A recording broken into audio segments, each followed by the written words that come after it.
Good morning, class. We're going to talk about Vietnam.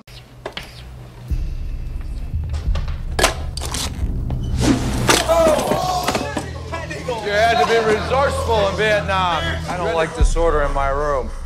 Clean it up, Tay. This is my class, Rodriguez. Just some weld. Thank you. You with me, and you will suffer my wrath. Kisah ini dimulai dengan Jonathan Sale, seorang mantan anggota pasukan elit yang kini beroperasi sebagai tentara bayaran. Bersama timnya, ia tengah menyelesaikan misi penting yang tampaknya berjalan sukses. Namun tak lama setelah itu, mereka dikejutkan oleh kabar bahwa operasi yang baru saja mereka lakukan tidak memiliki izin resmi. Hal itu tentu saja membuat mereka terkejut. Officials went on to say that there was no way such a raid. So what do we do now? Akibatnya, seluruh tim diberhentikan dari tugas aktif. Tanpa pekerjaan dan tanpa arah, mereka pun berpisah. Sale sendiri memutuskan kembali ke kampung halamannya di Miami untuk menenangkan diri dan mencari tahu langkah selanjutnya dalam kehidupannya. Di Miami yang penuh semangat, kita diperkenalkan dengan Jen Hestow, seorang guru sekolah menengah yang sangat peduli pada murid-muridnya. Ia terlihat mengajar dengan penuh dedikasi, membawa energi positif ke dalam kelas. Namun, suasana tenang itu tak berlangsung lama, di mana sebuah perkelahian sengit tiba-tiba meledak di halaman sekolah. Pertikaian itu bukan sekadar cekcok biasa, jelas ada unsur perencanaan di balik serangan terhadap satu siswa tertentu.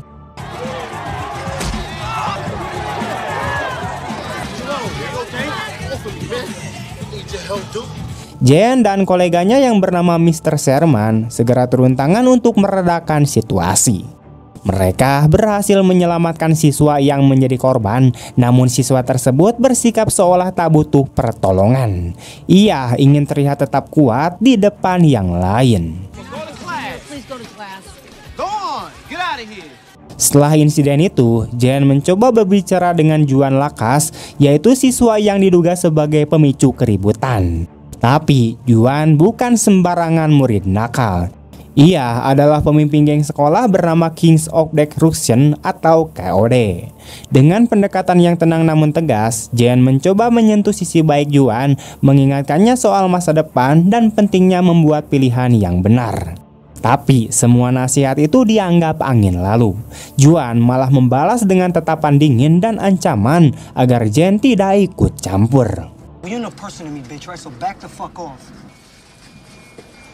Tak tinggal diam, Jen dan Mr. Sherman kemudian langsung melaporkannya kepada kepala sekolah bernama Claude Rolle dan meminta agar Juan diberi sanksi. Tapi Rolle menolak dengan alasan tidak ada cukup bukti untuk mengeluarkan Juan. Merasa frustasi, Jen keluar dari ruangan dengan marah dan tekad untuk mencari bukti sendiri. But this guy is dangerous. Fine. You want proof? I'll get you proof.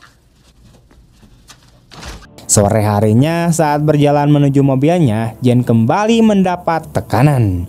Ia mendapati lubang kunci mobilnya telah disabotase menggunakan permen karet. Beberapa anggota KOD kemudian muncul dan mengejeknya. Tapi Jen tidak takut. Ia malah membalas ejekan mereka dengan keberanian, bahkan melempar tanda geng mereka ke tanah dengan posisi terbalik sebagai bentuk perlawanan.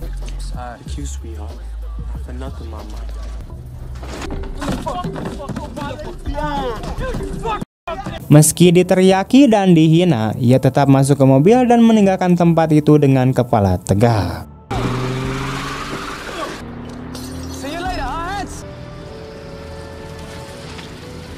Sesampainya di rumah, Jen merasa lega karena Sale sudah menunggunya. Mereka saling melepas rindu dan berbincang hangat. Sale kemudian memberitahu bahwa dirinya baru saja diberhentikan dari militer dan kini sedang mempertimbangkan apa yang akan ia lakukan selanjutnya. Tak lama kemudian, Sale menerima pesan suara dari seorang rekan lama yang menawarkannya pekerjaan. Mereka kemudian bertemu di sebuah klub malam untuk membahas detailnya. Di sana, Sel diperkenalkan pada seorang pria bernama John Janus yang nantinya akan menjadi musuh berbahaya. Ternyata, pekerjaan yang ditawarkan berkaitan dengan melindungi pengiriman narkoboy dari ancaman geng dan polisi. Sel yang menjunjung tinggi integritas menolak tawaran itu. You don't want soldiers, you want killers. Hari berikutnya, Jen memulai pagi dengan jogging di tepi pantai tanpa menyadari bahwa seseorang sedang mengawasinya. Ketika ia melewati pria itu, ia diserang secara tiba-tiba hingga mengalami cedera serius di lutut.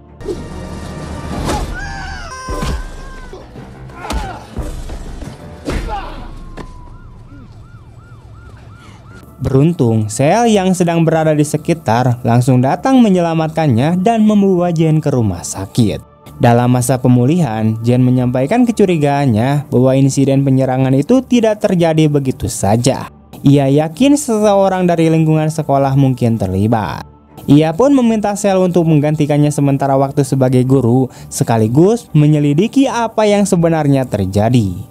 Sel pun kemudian setuju, terlebih karena ia tidak ingin orang yang menyakiti Jen bebas begitu saja. Dengan identitas samaran sebagai James Smith, Sel mengajukan lamaran sebagai guru pengganti di sekolah tersebut. Kepala sekolah yaitu Claude Role menyambutnya dengan ramah dan memberinya masa percobaan. Sel pun mulai menjalankan misinya dari dalam dengan tujuan utama mengungkap kebenaran di balik kekerasan terhadap Jen dan dugaan adanya korupsi di sekolah tersebut. Hari pertama mengajar menjadi tantangan besar. Suasana kelas sangat kacau. Siswa-siswanya tak peduli pada pelajaran, bahkan tidak menghormati guru sedikit pun. Namun Sel tetap tenang. Ia memperkenalkan dirinya sebagai pengganti Jen dan perlahan mulai membangun wibawanya. Ia menyadari bahwa sebagian besar murid terjebak dalam lingkungan yang penuh intimidasi dan minim harapan. I will be Miss Hetsko's substitute for the next few days. My name is Mr. Smith. Di ruang guru, Sel kembali bertemu dengan Mr. Sherman dan berkenalan dengan pustakawan sekolah bernama Hannah Dillon. Dari mereka, Sel mendapatkan informasi penting bahwa geng Code telah lama menguasai sekolah dengan kekerasan dan kemungkinan besar kepala sekolah terlibat. Meski Sherman berusaha membela Role, Hannah justru yakin ada permainan kotor di balik semua ini.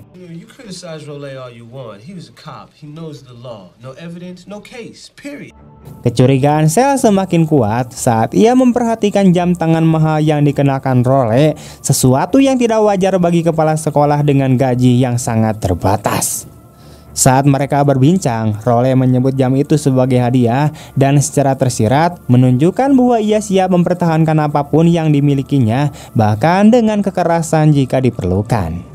This watch was a gift from the Junior League. Anyone trying to take this watch is going to have to take this out.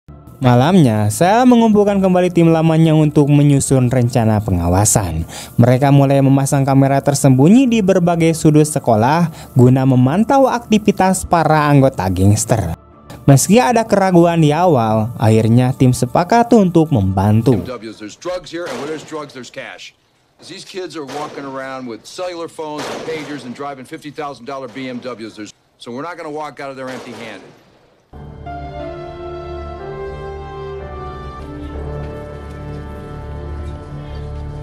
Keesokan harinya di kelas, Sel mulai membahas perang Vietnam. Saat ia menulis di papan, seorang siswa bernama Taye tiba-tiba melemparkan kaleng soda ke arahnya. Namun dengan refleks cepat, Sel menangkap kaleng itu di udara dan melemparkannya kembali mengenai kepala Taye. Kelas langsung berubah menjadi senyap. Saat Taye bangkit hendak menyerang, Sel dengan mudah memiting tangannya dan menahannya tanpa kekerasan berlebihan. Ia lalu menghampiri Rodriguez, yaitu murid lain yang diketahui membawa senjata tajam. Dengan pendekatan tenang namun tegas, ia berhasil membuat Rodriguez menyerah dan meletakkan senjatanya. Momen itu membuat para siswa sadar bahwa guru baru ini sangatlah berbeda, di mana ia bukan sosok yang bisa diremehkan. I'm in charge of this class. I'm the warrior chief. You f*** with me, and you will suffer my wrath. Taye dan Rodriguez kemudian segera melapor ke kepala sekolah. Role pun mengirim Marvin, yaitu petugas keamanan, untuk mengawasi kelas. Namun saat Marvin tiba, yang ia temukan adalah kelas yang tertib dan terkendali. Ia pun kembali melapor ke Role, membuat kepala sekolah itu mulai ragu untuk bertindak gegabah. Hari itu, ketegangan meningkat ketika Juan Lakas mencoba mengintimidasi Smith dengan menanyakan apakah ia pernah tertembak. Smith tetap tenang dan tak tergoyahkan. Di waktu lain, Smith memantau aktivitas sekolah melalui kamera tersembunyi yang dipasang oleh timnya. Ia melihat kepala sekolah mendekati ruang kelasnya dan bersegera bersiap. Role kemudian masuk dan mengungkapkan bahwa beberapa siswa berencana menggugat Smith. Ia meminta Smith untuk minta maaf agar tidak dipecat. Namun, Smith dengan tenang menjelaskan bahwa pemecatan harus melalui prosedur dan pemberitahuan 2 minggu. Role yang tidak menyangka akan perlawanan ini menjadi tidak nyaman. According to the union, you can't fire me without 2 weeks' notice, not unless you want a public hearing in front of the school board. You go ahead and take your 2 weeks. Thanks.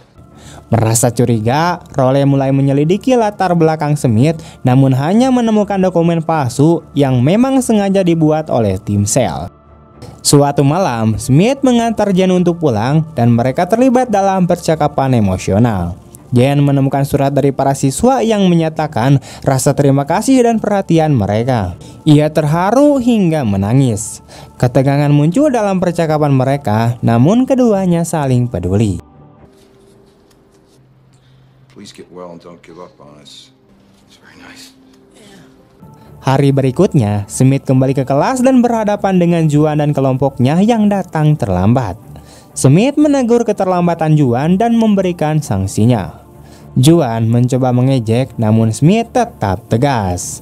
Ia kemudian mulai diskusi mendalam di kelas tentang masa depan, tujuan hidup, dan dampak dari tindakan mereka. Para siswa perlahan mulai terlibat dan menyadari bahwa Smith ingin mereka berpikir jauh ke depan. Life's a chess game, Juan. This is a crucial move. What you want for your kids? How many of you in here have kids? How many of you want them to be in gangs? Because you don't want to see your kids get into trouble or get hurt or get busted.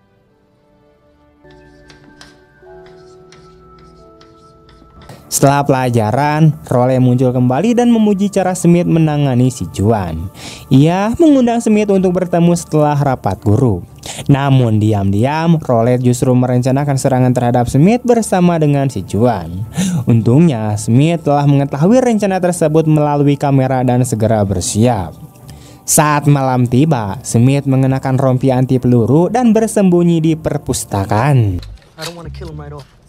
I want to cut him off a little bit first. Fuck with this loaded. Anna, get down behind the desk now. Get down. Juan dan sekelompok preman bersenjata kemudian menyerbu perpustakaan dan terjadi pertarungan yang sengit. Smith menggunakan keahlian militernya untuk melawan dan menjatuhkan satu persatu musuhnya. All right, that's good enough. Freeze right there. Put your weapons in the little car. Move in.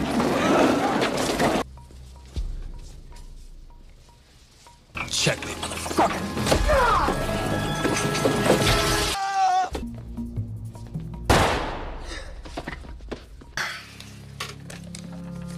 He's toast. Kill this bitch and split. Saat Juan hendak membunuh pustakawan, Smith yang disangka sudah mati justru muncul kembali dan mengejutkan mereka.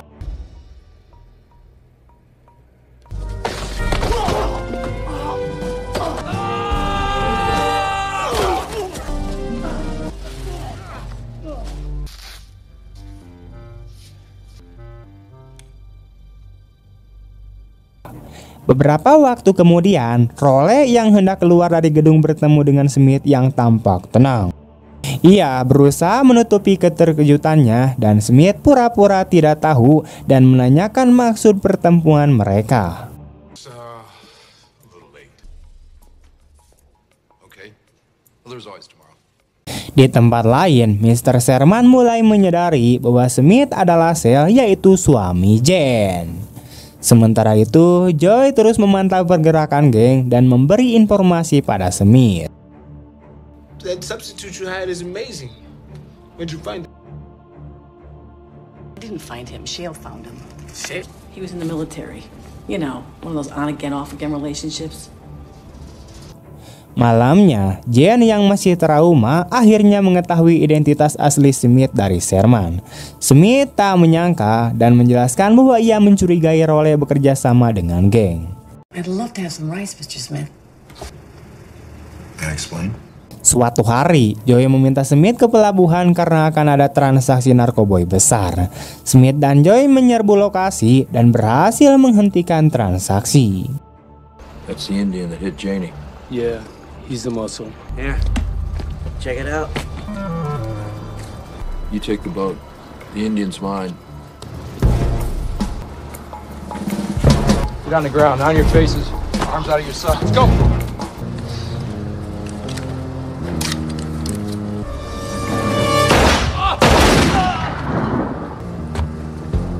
Di tengah kekacauan, terjadi pengkhianatan dari Bull yang diperintahkan menyerang Smith. Pertarungan brutal pun terjadi dan Smith berhasil mengalahkannya. Mereka menghancurkan narkoboy dan mengambil uangnya.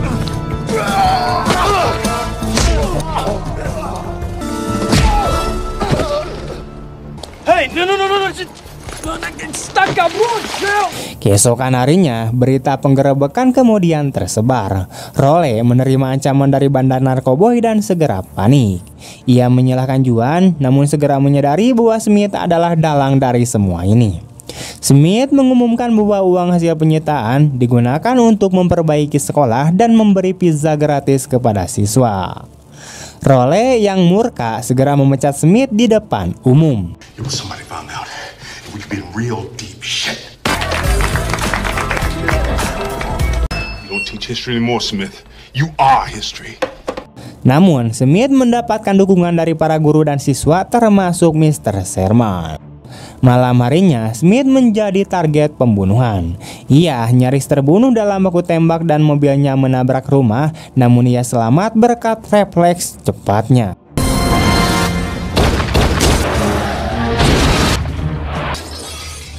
Di saat yang sama, Mr. Sherman yang menyusup ke ruang bawah tanah sekolah untuk mencari bukti aktivitas narkoboy justru dibunuh oleh Juan dan kepala sekolah sendiri. Whatever happens, stay put. No, listen. Tell Smith. Tell him everything, okay? Guys, I got him over here!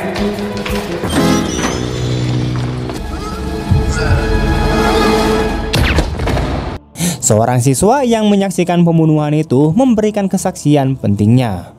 Keesokan paginya, berita kematian Smith disebarkan oleh Rowley. Namun semua terkejut ketika Smith muncul di sekolah dalam keadaan hidup-hidup. Who died? You did, sir. Ia lalu menghadapi pengkhianatan lain di mana Mr. Wilson yang diam-diam mendukung perdagangan narkoboy.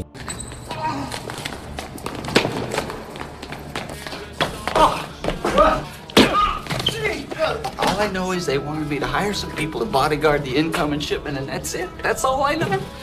And then when he became a teacher, then they just started funneling the drugs through the school, and that's it. I mean, I know he was getting paid off when he was a cop, but I don't know how they store it, and I don't know how they transport it. Look, Ivy, there's not even a cop who's working for the mob. We need to find out which. How did he become Esco's substitute? Maybe you should ask her. Ketegangan memuncak saat geng Code menyerang rumah Jen. Dua siswa yang hendak memberitahu Smith tentang pembunuhan Sherman ditahan oleh Juan. Smith tiba tepat waktu, tapi tidak dikenali oleh geng. Who is it? Shale! Who's Shale? It's a friend of mine. Brought you something from Smith. All right, take the package. Hola!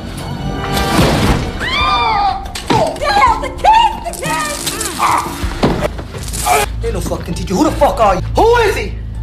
He's a merc. Setelah beberapa serangan awal, ia dikalahkan dan Juan menelepon bosnya untuk mengonfirmasi bahwa Sel dan Smith adalah orang yang sama. Mereka diperintahkan untuk menghabisinya. Saat Juan hendak menembak, bel berbunyi dan Jen membuka pintu. Smith memanfaatkan momen itu untuk menyerang. He's not a teacher, that's a cover. It's all the banging and...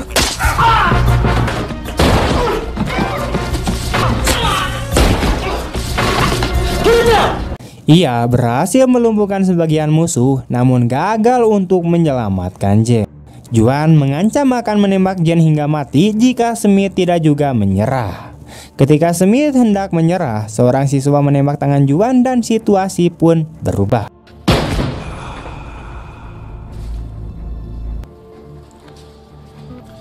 What the hell were you two doing here anyway? Looking for you. It's not your fault. Raleigh was bringing in dope on buses and storing it in the boiler room. Herman, he led them away from me so they wouldn't find me. And then that's when they killed him. Pertarungan terakhir terjadi di sekolah. Smith dan timnya melawan habis-habisan. Beberapa rekannya kemudian tewas dalam pertempuran brutal ini.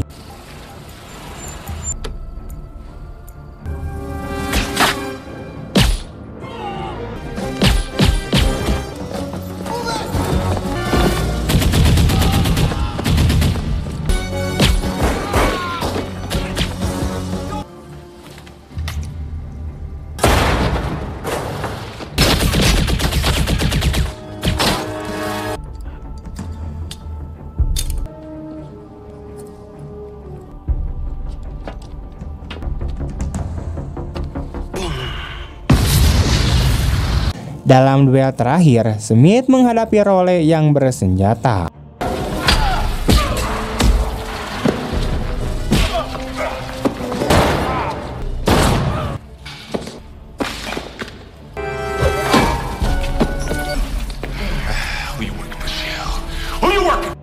Raleigh mempertanyakan motif Smith jika bukan karena uang. Smith yang tak lain adalah Sel menjawab bahwa ada hal-hal yang tidak bisa diajarkan, lalu akhirnya menghabisinya.